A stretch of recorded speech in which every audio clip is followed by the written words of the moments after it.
最近香港高等法院就受理咗一單世紀奇案。話說有一名叫容敏儀嘅女子就做咗一單大茶飯。入稟法院將阿特朗普同埋做咗鹹魚好耐嘅安倍晉三，仲有阿英女王伊麗莎白二世呢3個地球村頂流告上法庭，索賠金額高達萬億港元。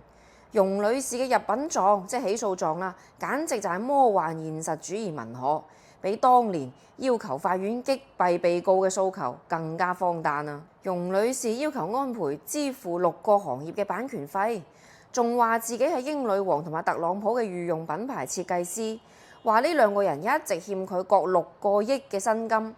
除此以外呢，英女王仲爭佢清朝嘅24箱 24K 足金元寶、2個商場6年嘅租金。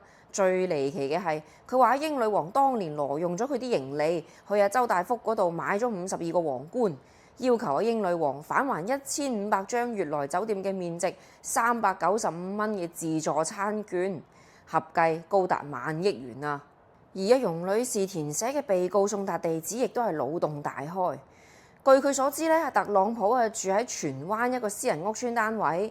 英女王歸西之後，喺九龍醫管局大樓嘅 ICU 病房拍緊《死神來了》，而阿安倍呢，駕鶴西遊之後，聽講去咗荃灣一間老人院頂下土地個位。咁被告地址解決咗啦，咁被告香咗呢件事又點解決呢？阿禪話問米請神通靈招魂之類得唔得啊？喺呢個案件裏面，被告缺席判決，真係真正意義上嘅地獄笑話。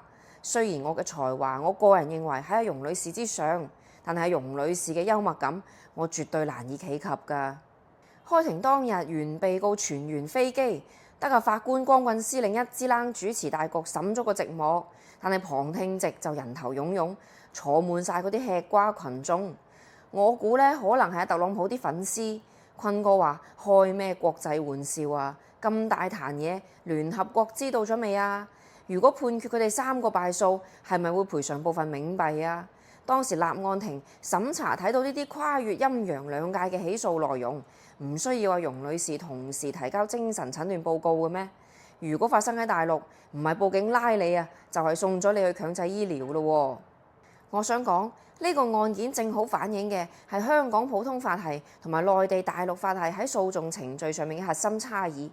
第一，對身份識別嘅理解係完全唔同㗎。香港嘅規定係只要你描述得足夠明確就 OK 㗎啦，無需身份證號同埋戶籍地址。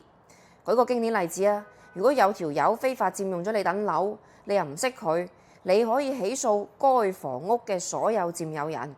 呢種描述方式，香港法院係接受㗎。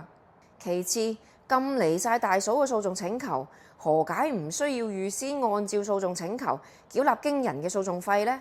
皆因喺香港打官司，法院嘅收費係一口價嘅，主打一個眾生平等，窮撚一樣可以允許你維權㗎。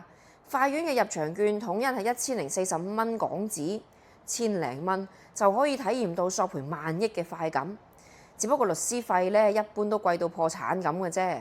香港法院嘅收費模式呢，係低門檻進入，高成本收尾。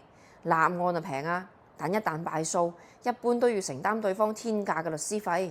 原告冇錢呢，都唔怕代理佢個案件嘅，只要被告有錢又贏得到咁咪得咯。所以喺香港做律師好揾過開法院啊！